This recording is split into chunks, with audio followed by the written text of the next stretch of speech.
Hi guys! Welcome back to my page. Welcome back to my channel, Online Selling Tips and Tricks. So, it's been a long time since gagawa ulit ako ng long video. Kasi, puro short videos lang ako. Puro videos.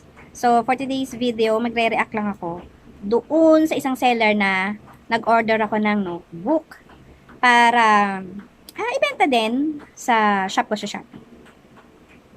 At ang nakakagulat,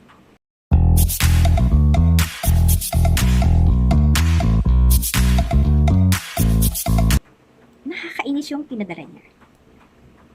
Kasi, ang in-order ko is 8 bundles or 8 trim na notebook.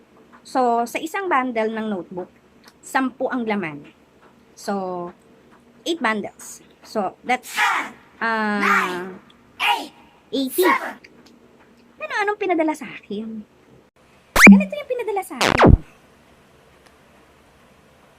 Worth 2,270. Nasa pouch lang siya. Eh, ang order ko is bulk. So, dapat nasa kahon siya na malaki. Nung nakita ko na si delivery rider na papunta dun sa amin, papasok sa eskinita namin. Sabi ko, nasaan yung order ko? Akala ko, hindi akin yun. Kasi ang hawak pa niya pa ganyan. Tapos na lumapit siya sa akin, ma'am, 2,270 po. 2,270. Hindi naman yan ang order ko, sabi ko. Pinakita ko sa kanya yung order ko to receive. Tapos kinapa ko yung pouch. Para siyang big notebook lang na 4 na piraso. Na may spring. Sa totoo lang 3 hanggang 4 na beses na ako nag-order sa shop na yan. Pero, yung first 2, medyo okay naman. Yung pangatlo, medyo nainis ako kasi hindi nila sinicure yung edges ng notebook.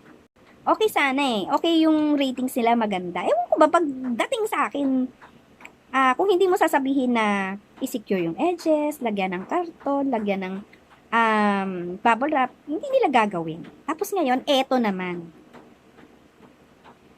Siguro yung nagre-repack na to, hindi rin tinitingnan, hindi niya dino-double check. Hindi niya siguro tinitingnan doon sa to ship kung sino ang may-ari nung item. Hindi siguro niya kino-cross match. Siguro dikit lang siguro sila ng dikit. Hindi ko talaga tinanggap, nainis ako. Masama ang pakiramdam ko pero biglang nawala kasi pinagpawisan ako, nainis ako doon sa pinadala sa akin. Hindi ko lang yung sarili ko doon sa pag-chat sa kanya kasi magkakaroon din ako ng violation. Pinadala ko yung picture, pinicturean ko na lang. Tapos nireport ko yung shop niya. Kasi ako kapag may umu-order sa akin, hindi lang siguro 2, 3 beses ko pang chine-check. Kasi mahirap na magkamali. Kasi minsan na akong nagkamali.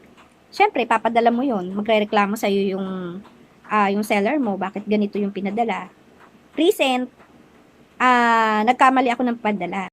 Nag-PM sa akin si buyer na namali ako. So, ang ginawa ko sa kanya, sabi ko, ma'am, pa-order na lang ulit. Yung mura lang sa shop ko. Tapos isasabay ko yung tamang notebook na in-order mo. Ang ginagawa ko kasi madalas nagsisend ako ng pictures para in case na magreklamo sila ganito, ganyan. Inayos ko mabuting repack. Ito yung pinadala ko, hindi mali.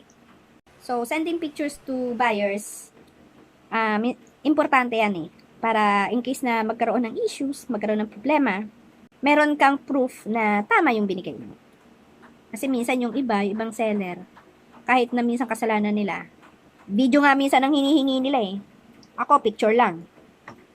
Minsan di nila binibigay, hindi rin ako magpapadala. Kailangan may preba. So, sana, doon sa mga nagre-repack, doon sa mga seller, sana, double check nyo yung mga orders ng inyong mga buyers. Kasi, kapag ganyan kayo lagi, maiinis sa inyo ang inyong mga buyers. Imbis na magkaroon kayo ng maraming buyers, mag-increase ng sales nyo, hindi. Maiinis lang sa inyo. So, kindly double check. Huwag kayo basta dikit lang ng dikit ng waybill. Okay? I-double check lagi.